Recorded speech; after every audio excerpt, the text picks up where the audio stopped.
There is one other participant in the conference. Recording did not start because your storage is full. Please log in and delete recordings or purchase more storage from your account. All participants are muted and they can unmute themselves.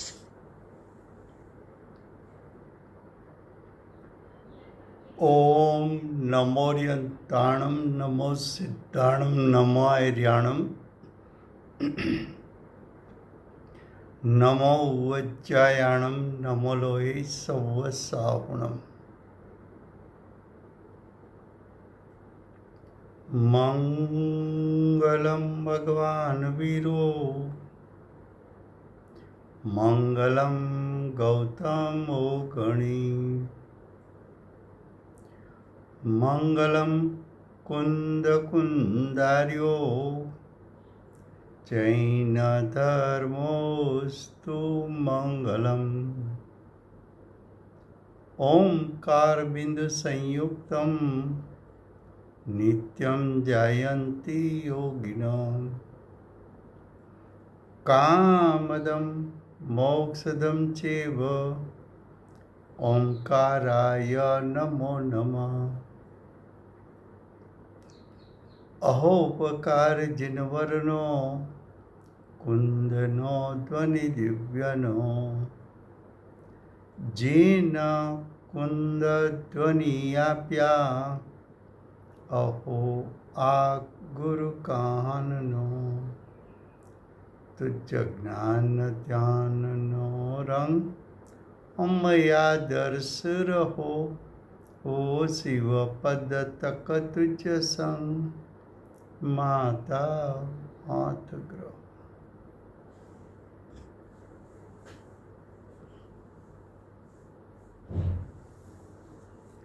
ये समयसार नाम का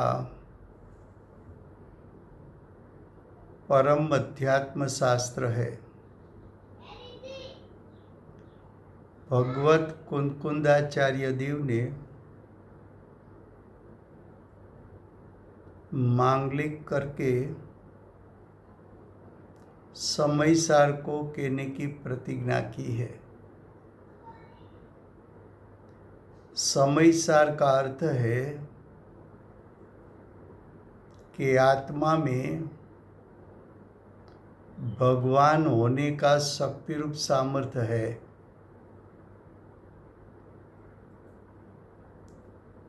जो भगवान होने का शक्ति रूप सामर्थ्य है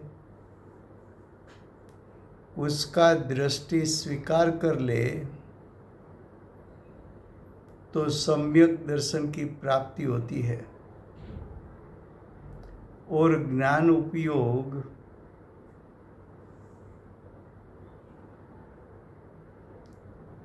भगवान होने का शक्ति रूप सामर्थ्य को जान ले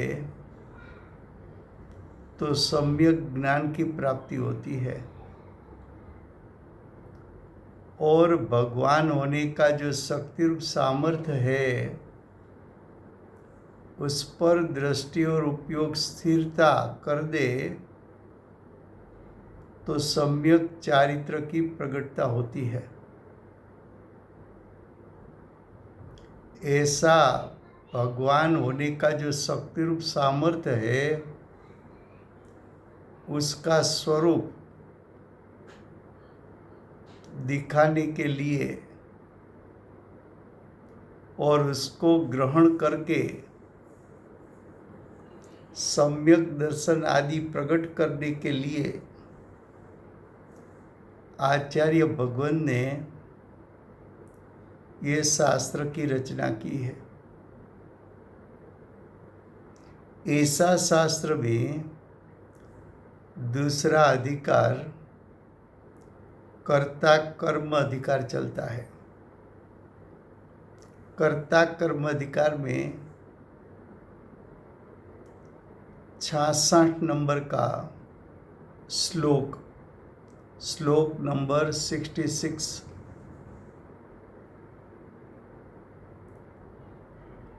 अब अगली गाथा का अर्थ है गाथा 128, 129। गाथा 128, 129 के अर्थ की 128, 129 गाथा में क्या आने वाला है उसकी सूचना रूप यानी उसका कथन का काव्य कहते हैं। देखो श्लोकार्थ।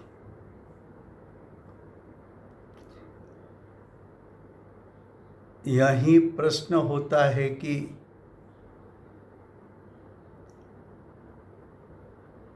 इस श्लोक में शिष्य ने प्रश्न किया है। समय सार में शिष्य ऐसा लिया है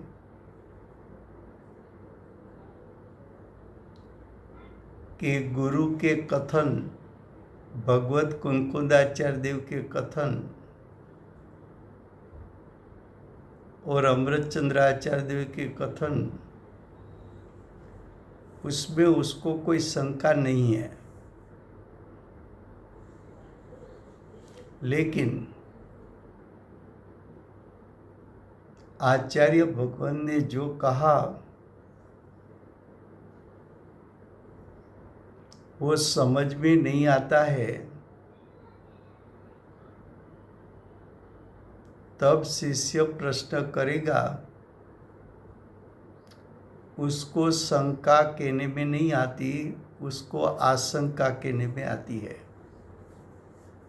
तो यहाँ शिष्य ने आशंका की है कि ज्ञानी को जिसको स्वभाव विभाव का भेद ज्ञान हुआ है, जिसको स्वद्रव्य परद्रव्य की भिन्नता का यथार्थ निर्विकल्प ज्ञान हुआ है, ऐसे ज्ञानी को क्यों ज्ञानमय ही भाव होता है?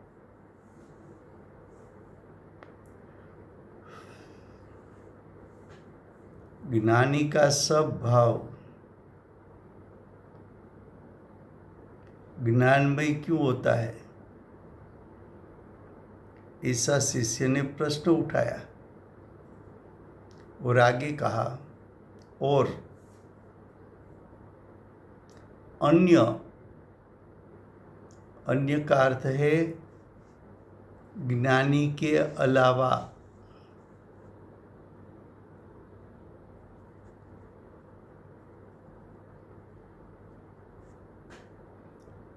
अन्य को यानी ज्ञानी के अलावा यानी अज्ञानी को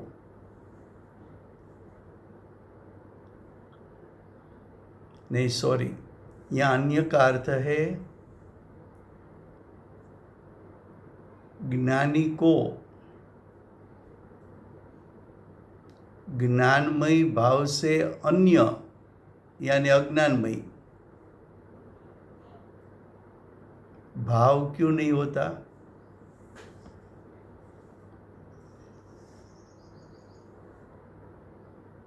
तो ज्ञानी को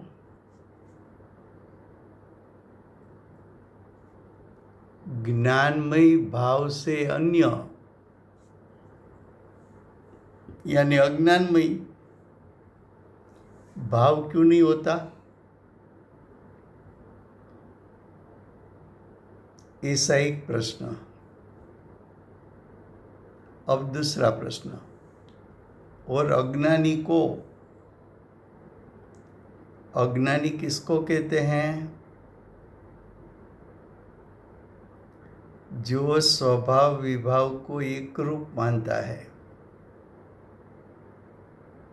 जो स्वद्रव्य परद्रव्य को